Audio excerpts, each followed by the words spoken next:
আগামী 24শে এপ্রিল, আগামী 24শে এপ্রিল শুক্রবার রাজধানী ঢাকার সোহরাওয়ার্দী উদ্যানে বিকেএম এর উদ্যোগে, বাংলাদেশ খেলাফত মজলিসের উদ্যোগে এই গণভোটের রায় কার্যকর করার দাবিতে গণসমাবেশ অনুষ্ঠিত হবে ইনশাআল্লাহ।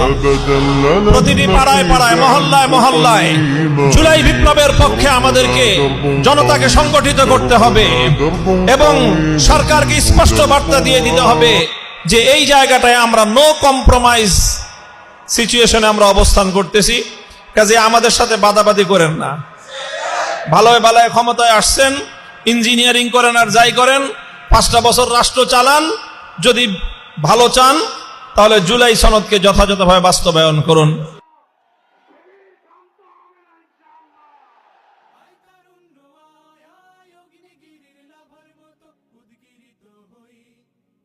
শোকের মাঝেও চির উজ্জীবিত রই।